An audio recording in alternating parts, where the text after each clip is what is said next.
আব্দুল্লাহর আপু, এই মাংসগুলো একটু মলিদা করে দিয়ে যাও। আমি মশলা দিয়ে দেই, তুমি একটু মলিদা করে দিয়ে যাও। ঠিক আছে, দাও।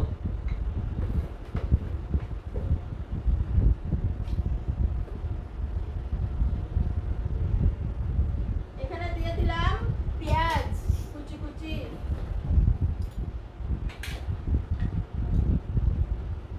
আর এখানে দিয়ে দিলাম হলুদ,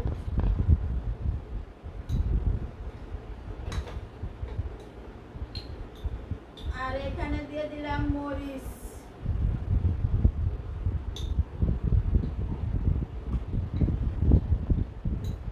আর এখানে দিয়ে দিলাম ধইনার গুঁড়া,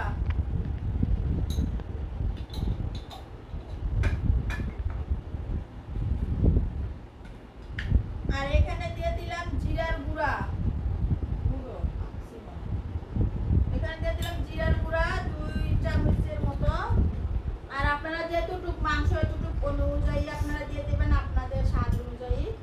আর এখানে দিয়ে দিলাম গরম মশলা, আর এই গরম মশলাটা কিন্তু আমি তৈরি করছি ঠেঙ্গা, জিরা, রং, এলাচ এবং কি আরো অনেক রকমের মশলা দিয়ে কিন্তু আমি এই মশলাটা তৈরি করছি গরম মশলা। এই মশলাটা দিলে কিন্তু অনেক সুন্দর একটা স্মেল বের হয় আর অনেক ভালো লাগে রান্নাটা। আর এখানে দিয়ে দিলাম পরিমাণ মতো লবণ,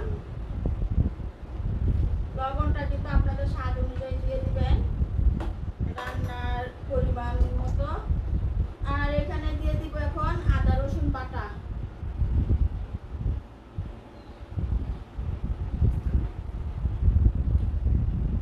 আদা রসুন বাটাটা দিয়ে দিলাম। এখন মলিদা করে দাও।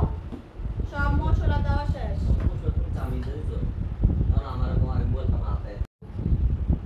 ঠিক আছে, আমি তোমার মূল্য দিই। মাংসটা মাখা জাখা করে কিন্তু রান্না করব, সব মশলা দিয়ে কিন্তু এখন মাংসটা মাইখা নিতেছে। আর এভাবে মাংস মাইখা রান্না করলে কিন্তু খুব সুন্দর একটি গ্রান কিন্তু বের হইতেছে। অবশ্যই কাছে না থাকলে গ্রানটা অনুভব করা যাবে না, অনেক সুন্দর একটা গ্রান বের হইতেছে। সব মশলা দিয়ে মাংসটা মাখতেছে, অনেক সুন্দর একটি স্মেল বের হইতেছে, তাই না? রান্না করলে আরো সুন্দর গ্রান আসবে। আর একটা কুকার নিয়ে আসলো, কুকারে রান্না করব। আর কুকারে রান্না করলে কিন্তু মাংস তাড়াতাড়ি সিদ্ধ হয়ে যায়।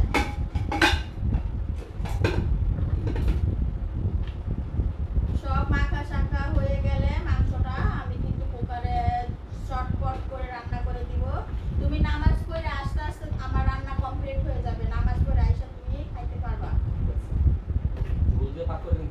ঠিক আছে, আমি তোমার জোল জোল করে রান্না করে দেব। গরুর মাংস একটু ঝোল ঝোল না হলে কিন্তু ভালো লাগে না, আলু দিয়ে ঝোল ঝোল করে রান্না করব, মজা করে আইসা মজা মজা করে খাইবা। ঠিক আছে, তোমার চাই থাকবে, আমি খাবো। আমি রান্না করব, তুমি রিভিউ দিবা না কেমন হয়েছে। ঠিক আছে।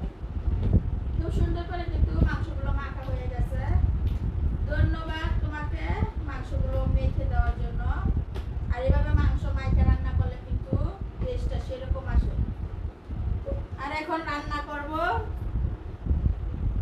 সবাই রান্নার জন্য তৈরি থাকেন। রান্নাটা কেমন হয়